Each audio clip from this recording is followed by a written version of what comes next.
Hey guys, it's Corey. So today the gym came to mind.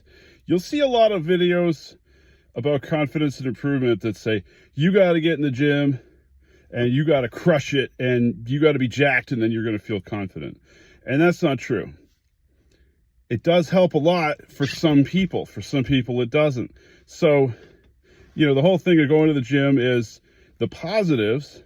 If you can get into it, even if you don't really like lifting weights, if you go in, you are going to put yourself around a bunch of people that if you become accustomed to the environment, you're going to be doing something in there and you're going to look around and you have something in common with everybody in there.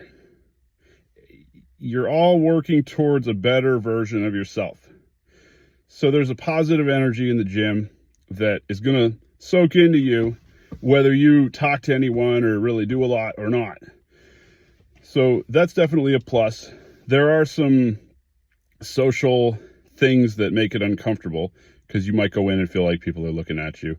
And I'm going to break this down. So if you go in and there are all these women in there, a lot of them just want to be left alone because every dude who has the gusto is going to come up and hit on them. And none of them want this. I don't really think any of them want this.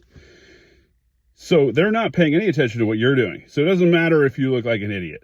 And the guys that are in there, most of them that train really hard, they're just focused on what they're doing.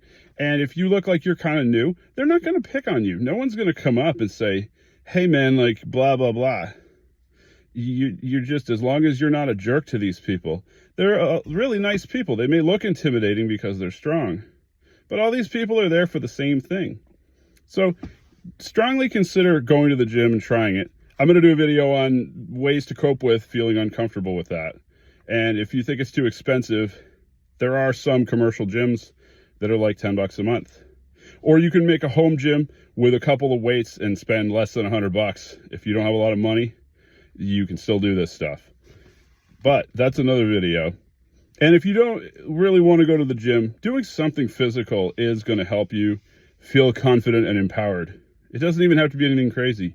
You might even have some sort of chronic illness or you might be really, really busy and tired all the time. You can still fit in little things that are going to make you feel better about yourself, that are just little steps towards being a better version of yourself.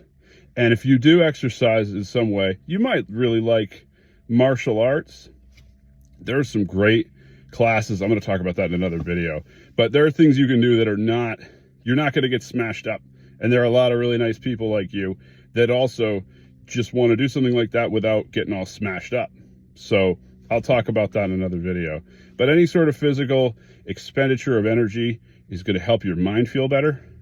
It's going to help you want to eat, and you're going to gravitate towards healthier foods. It's good all around. So that's something to keep in mind. You don't have to go into the gym and take steroids and compete with people. You can still get a lot out of it without putting a lot out. So like and subscribe. If you like this video, shoot me a comment, and I'll catch you guys next time.